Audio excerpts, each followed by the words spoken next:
सुरेश कुशवाहा जी ने बताने की कोशिश की है कि किस तरह से रात के चौकीदार का काम बहुत जिम्मेदारी का होता है। चोर बदमाश रात का फायदा उठाकर चोरी आदि का काम करते हैं और रात के चौकीदार को इन पर नजर रखनी होती है। रात सोने के लिए होती है। जब सब लोग अपने अपने घरों में चैन की नींद सोते हैं तो बेचारा रात का चौकीदार जाग कर उनकी रक्षा करता है। हाथ में डंडा लेकर सारी रात जमीन पर ठक ठक करता है। मुस्तैदी से कॉलोनी के इलाके के चक्कर लगाता है ताकि कहीं कोई भी अप्रिय घटना ना हो जाए। वो अपनी आंखों की नींद दूर रखता है, पूरी रात जागकर दूसरों को सुख की नींद सोने का मौका देता है। और हमने इस पाठ में ऐसे एक रात के चौकीदार के बारे में जानकारी प्राप्त की थी कि जहां 100 सवा 100 घर हैं, वहां से 50-60 घर ऐसे हैं जो रात के चौकीदार को मेहनताना देते हैं, वो भी 1 रुपया प्रतिदिन के हिसाब से। ऐसे जब लेखक थोड़ा स्वार्थी होकर उसे कहता है कि जिस तरह से तुम बाकी लोगों का जो लोग किराया नहीं देते हैं, जो आपको वेतन नहीं देते, उसके बावजूद उनके घर की रक्षा करते हो, तो वैसे मैं भी वेतन नहीं दूंगा।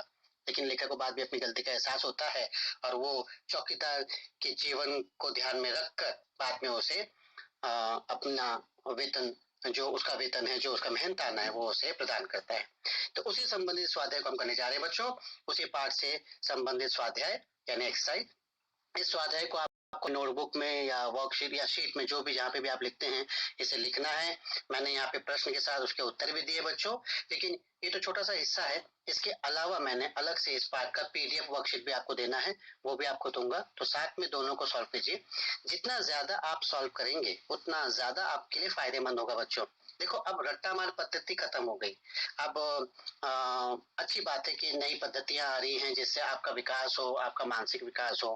पहले रट्टा मारते थे, रट्टा तो तोता भी मारता है। हमको तोता नहीं बनना है, हमको समझना है, आकलन करना है, निरीक्षण करना है, चीजों को समझ कर उसका जवाब देना है, तभी आप सही तरीके से शिक्षित हो सकते हैं। तो अब क्या होगा, प्रश्न पत्र में आपके सामने पैराग्राफ यानी गद्य खंड दिया जाता है, उससे संबंधित प्रश्न आपसे पूछे जाते हैं।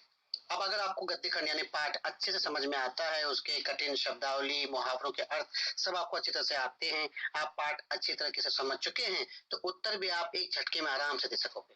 इसके लिए पाठ को पढ़ना, समानार्थी शब्दों को, विरुद्धार्थी शब्दों को, शब्दों के अर्थ को, वर्ड मीनिंग को ध्यान रखना, सीखना, याद रखना, ये आपके जरूरी है। तो आप सारे प्रश्नों के उत्तर दे सकेंगे। प्रश्न कैसे आते हैं ये तो आपको जानकारी प्राप्त हो चुकी है। इसके पहले भी मैंने 2 या 3 वीडियो स्वाध्याय के किए हैं। आप आज वापस रात के चौकीदार पूरक पठन इस पाठ का हम स्वाध्याय करने जा रहे हैं। तो शुरुआत करते हैं बच्चों। चलिए आगे बढ़ते हैं और देखते हैं कैसे प्रश्न आएंगे, कैसे उत्तर लिखना है। तो सूचना के अनुसार कृतियां कीजिए। सूचना मतलब जो आपको इंस्ट्रक्शन दिया गया है उस हिसाब से आपको कृतियां कर्म करना है, यानी प्रश्नों के उत्तर देने हैं। तो पहला प्रश्न है संजाल। संजाल मतलब एक आकृति जैसा क्वेश्चन बॉक्स में क्वेश्चन दिया गया है, उसके चारों तरफ उसके उत्तर लिखने हैं आपको। याद रखो बच्चों, जिस तरह का बॉक्स दिया गया है, जो आकृति बना के दी गई है, उत्तर भी आपका वैसे ही होना चाहिए, आकृति में ही, तभी आपको पूरे अंक मिलेंगे। अगर आपने आकृति बनाकर उत्तर नहीं लिखी तो संभव है आपको उसके पूरे अंक ना मिले। प्लस कुछ बच्चे पूछते हैं कि पेंसिल से आकृति बनाएं या पेन से बनाएं। बच्चों ऐसे तो सरकार की तरफ से या एजुकेशन डिपार्टमेंट की तरफ से गाइडलाइन आई है कि आपके हाथ में पेन है तो पेन से ही आप आकृति बनाइए। तो आपको किसी पेंसिल और कलर, ये सबका कलर पेंसिल सबका इस्तेमाल करने की जरूरत नहीं है, क्योंकि ये टाइम भी लेता है।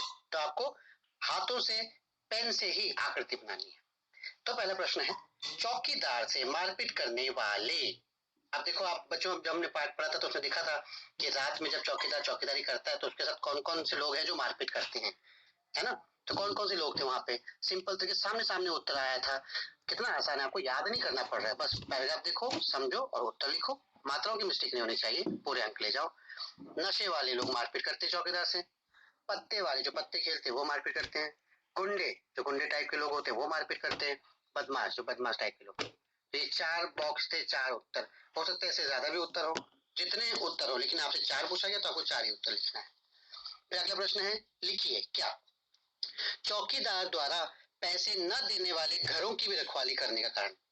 मतलब जो घर पैसे नहीं देते थे फिर भी चौकीदार उनकी रखवाली करता था। जब लेखक ने पूछा ऐसा क्यों, तो याद है चौकीदार ने क्या जवाब दिया था। चौकीदार ने जवाब ये दिया था कि कोई घटना हो जाने पर झूठा आरोप लगाने का डर।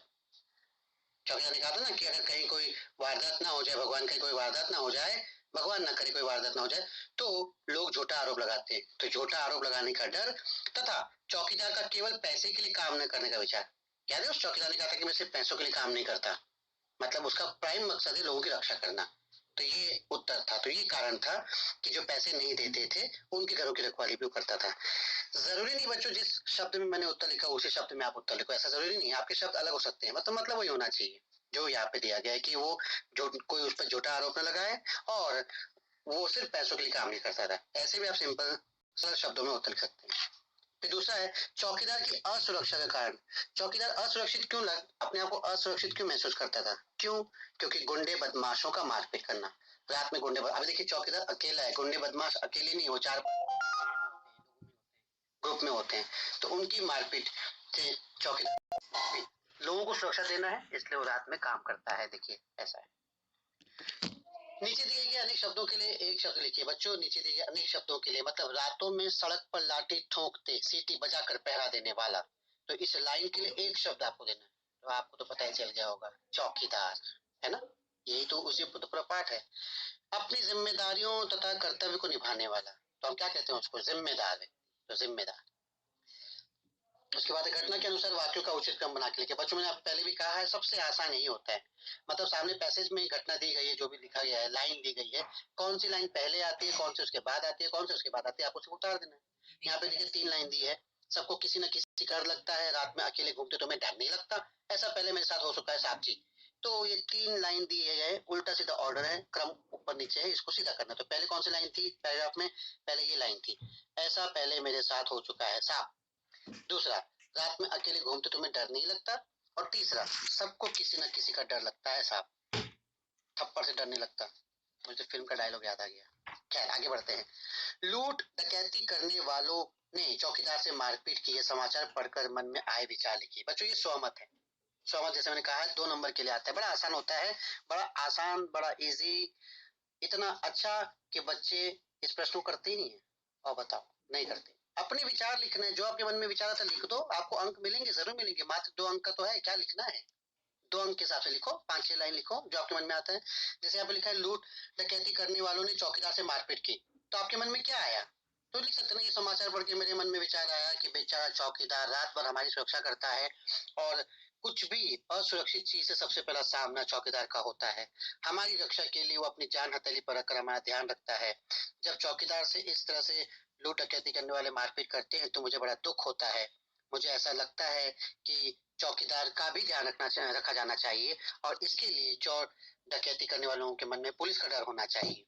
चौकीदार भी सुरक्षित रहे और हमारी सोसाइटी में, हमारे आसपास में अगर कैमरे हो, सीसीटीवी कैमरा हो, तो इस तरह से चौकीदार की भी रक्षा हो सकती है। कोई उस पर हमला करने से पहले 10 बार सोचेगा, है ना बच्चों? बस ठीक है, मेरे मन में विचार आया, मैंने बोल दिया, इसी को लिखना है और नंबर मिल जाएंगे।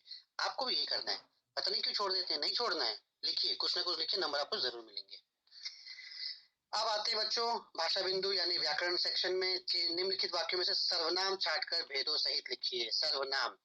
अब यहाँ पर देखिए बच्चों, एक वाक्य दिया गया है पूरा, चाहे कुछ भी हो जाए मैं निज व्रत नहीं छोड़ता, मैं सदैव अपना कर्म करता हूँ और अन्यों से भी करवाता हूँ। अब इसमें सर्वनाम निकालना है बच्चों। सर्वनाम प्रोनाउन आप बचपन से कर रहे हैं, पहली दूसरी तीसरी चौथी पांचवी सिखाया जाता है। क्या है सर्वनाम? सर्वनाम संज्ञा के स्थान पर यानी नाउन के स्थान पर जिन शब्दों का हम प्रयोग करते हैं उसे सर्वनाम कहते हैं। पता है आपको ना? जैसे राजीव देर से घर पहुंचा क्योंकि उसकी ट्रेन देर से चली थी। अब देखो बच्चों, इस वाक्य में मैंने दूसरी बार उसकी शब्द कहा, राजीव नहीं कहा कि राजीव देर से घर पहुंचा क्योंकि राजीव ट्रेन देर से चली थी, राजीव की ट्रेन, मैंने कहा उसकी ट्रेन। तो उसकी जो ये शब्द है ना, यही सर्वनाम है। और आपको ये भी जानकारी दो बच्चों कि हिंदी में सर्वनामों की लगभग 11 संख्या मानी जाती है। 11 सर्वनाम माने जाते हैं। कौन कौन से? मैं, तू, आप, यह, वह, जो, सो, कोई, कुछ, कौन, क्या। वीडियो पॉज करके देखिए कितने हैं, 11 हैं टोटल। तो ये 11 माने जाते हैं और इनके सर्वनाम के टोटल 6 प्रकार माने जाते हैं। पुरुषवाचक सर्वनाम जैसे मैं, तुम, आप। निजवाचक जैसे मैं खुद का काम कर रहा हूँ तो खुद ये निजवाचक हो गया। निश्चयवाचक यानी कि कंफर्म होता है उत्तर सर्वनाम, यह वह ऐसे। अनिश्चयवाचक, प्रश्नवाचक सर्वनाम, संबंधवाचक। तो आपको सर्वनाम ढूंढना है। अब देखिए यहाँ पे क्या है सर्वनाम प्रोनाउन इस वाक्य में कौन कौन से हैं? तो चाहे कुछ भी हो जाए, मैं, तो मैं सर्वनाम है। अब आपको बताना कि मैं सर्वनाम है। कितने बॉक्स दिए गए यहाँ पे? 1 2 3 4 5 बॉक्स दिए गए हैं, उतना होगा भी शायद। तो मैं मैं से पहले कुछ दिया है, ओहो, कुछ बच्चों, कुछ। तो कुछ होता है अनिश्चयवाचक, मतलब पता नहीं कितना, तो अनिश्चयवाचक सर्वनाम होता है ये। उसके बाद है मैं, तो मैं उत्तम पुरुष यानी पुरुषवाचक। आप खाली पुरुषवाचक लिखेंगे तो भी चलेगा, पुरुषवाचक सर्वनाम। उसके बाद निज, निज यानी खुद का, तो निजवाचक सर्वनाम। फिर वापस आया है मैं, देखिए लाइन से आ रहा है मैं, तो ये पुरुषवाचक है। सदैव अपना, तो अपना निश्चय निजवाचक। और क्या है, करता हूँ, अन्यों से करवाता हूँ, अन्य, तो अन्य, इस तरह से अन्य, अन्य भी माना जा सकता है, अन्य को भी बोल सकते हैं हम लोग, है ना। तो ये पुरुषवाचक सर्वनाम ही माना जाएगा अन्य, ऐसे। तो जो भी है, अगला, निम्नलिखित वाक्यों में से क्रिया छांटकर भेदों सहित लिखिए। क्रिया बच्चों, क्रिया आपको पता ही होगा, क्रिया क्या होता है। अब यहाँ पे एक वाक्य दिया गया है, चाहे कुछ भी हो जाए मैं निज व्रत नहीं छोड़ता, मैं सदैव अपना कर्म करता हूँ और अन्यों से करवाता भी हूँ, तो लाइन वही है। अब यहाँ पे हमको क्रिया, वहां पे हमने सर्वनाम निकाला था, अभी क्रिया निकालना। क्रिया क्या है बच्चों, ये भी आपने पहले से लिखा हुआ है। ऐसे शब्द जो हमें किसी काम के करने या होने का बोध कराते हैं, मतलब से पता चलता है कि कोई काम हो रहा है, जैसे पढ़ना, लिखना, खाना, पीना, खेलना, सोना। ना ना ना ना ना, मोस्टली जिस शब्द में ना लगता है ना बच्चों, वही है क्रिया। और तो ये क्रिया होता है। अभी उससे अभी देखिए क्या है कि राकेश गाना गाता है, तो गाता है यानी गाना। मोहन पुस्तक पढ़ता है, तो पढ़ता है यानी पढ़ना, है ना, है यानी होना। तो ये सारी क्रिया है। बच्चों एक बात और ध्यान दीजिए कि क्रिया हमें समय सीमा के बारे में बताती है। समय सीमा मतलब कि क्रिया के रूप से हमें पता चल जाता है कि कार्य वर्तमान में हुआ है कि भूतकाल में हुआ है। मैं कहूँ पढ़ता है तो वर्तमान काल में, मैं कहूँ पढ़ता था तो भूतकाल में, मैं कहूँगा पढ़ूंगा तो भविष्य काल में। तो क्रिया बताता है कि ये टेंस क्या है, टेंशन नहीं, टेंस, है ना, काल। और क्रिया का निर्माण धातु से होता है, यानी जो शब्द धातु, जो शब्द में ना लगा उसे धातु कहते हैं। जैसे पढ़, पढ़ने में ना लगा तो पढ़ना, तब क्रिया बनती है ना बच्चों। तो क्रिया कई सारी क्रिया होती है, आपको पता है सकर्मक अकर्मक क्रिया होती है।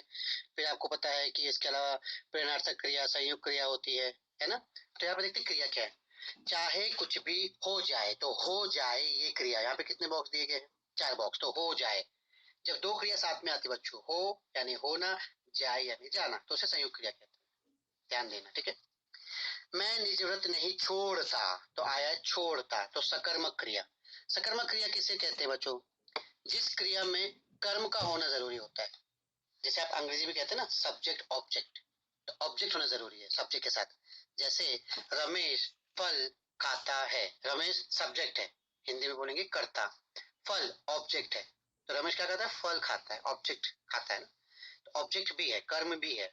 इसीलिए जो छोड़ता, निज व्रत नहीं छोड़ता, तो व्रत आया है छोड़ता, तो इससे सकर्मक क्रिया है ये।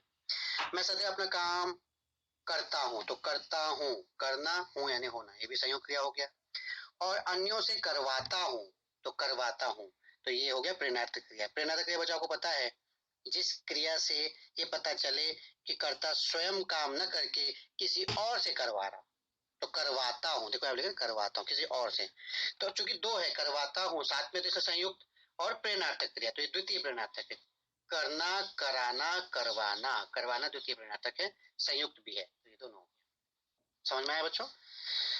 अब आगे है, उम्मीद समझ में आ रहा होगा, नहीं समझ में आया तो आपको याद करना पड़ेगा, आपको क्रिया और सर्वनाम वापस से एक बार पढ़ना होगा, एक बार देखना होगा, तभी आपको याद आएगा। मुझे लगता है कि आता होगा आपको। निम्न में से संज्ञा शब्द पहचान कर लिखो। संज्ञा, आप बच्चों संज्ञा तो आपको पता ही है ना, संज्ञा क्या क्या कितने सारे होते हैं। व्यक्तिवाचक संज्ञा, जातिवाचक संज्ञा, द्रव्यवाचक संज्ञा, समूहवाचक संज्ञा, है ना, और कुछ छोटा तो नहीं उसे, बस मतलब जो भी है, तो ये संज्ञा है। अब संज्ञा मतलब क्या, नाउन, कितना आसान है, नाउन यानी नाम।